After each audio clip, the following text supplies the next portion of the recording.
लगातार समीक्षा के उपरांत जो हम लोगों ने इसके समाधान के लिए कई सुझाव आप लोगों के भी माध्यम से समय समय पर मिलते रहा है।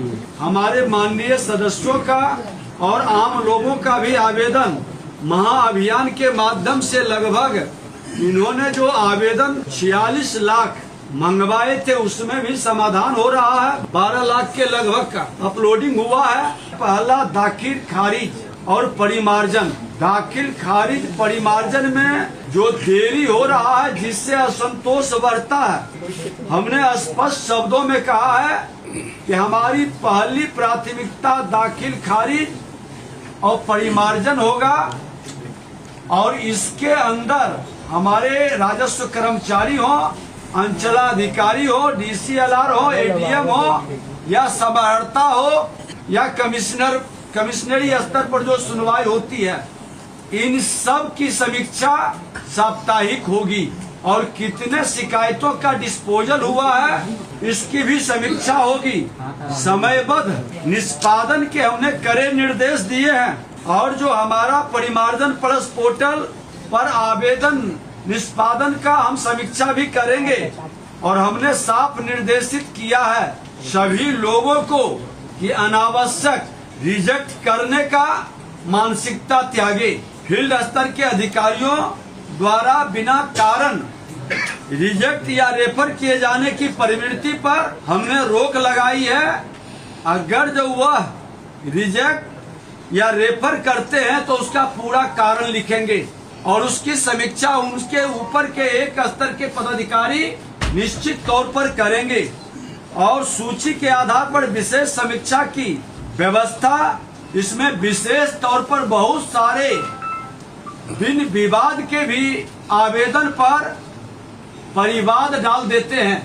फर्जी कागजात पर निगरानी मॉनिटरिंग करके उस पर कार्रवाई सुनिश्चित करने का हम लोग एक नया वातावरण बनाएंगे।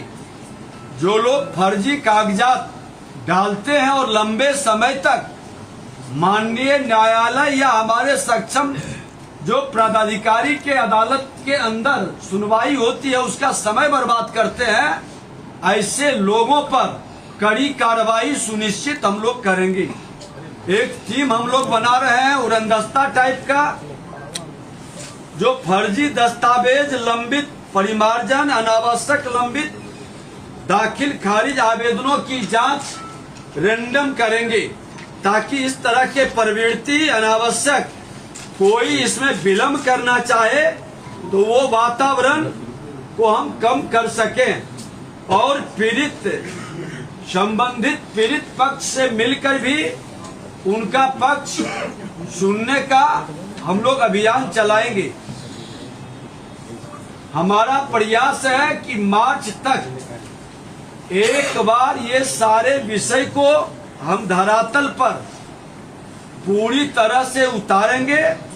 सभी सही और वैध लंबित दाखिल खारिज एवं परिमार्जन प्लस आवेदन के निष्पादन का हम विधिवत मैकेनिज्म डेवलप करके इसके समाधान का प्रयास करेंगे, क्योंकि हमारे विभाग के अंदर कई अनुभवी लोग भी बैठे हैं, काफी सकारात्मक प्रयास भी किए हैं। उस प्रयास में एक विशेष अभियान हम लोग शुरू करेंगे। हर आवेदन की गहन समीक्षा कर नियत समय में कार्य पूर्ण करने के उद्देश्य से टाइमलाइन जो तय किया गया है कि 3 दिन के अंदर कर्मचारी का, 1 सप्ताह के अंदर, 30 दिन के अंदर, इस तरह से सबका टाइमलाइन तय हुआ है। उस समय सीमा के अंदर कार्य नहीं पूरा हुआ है तो उसका कारण भी बताना होगा।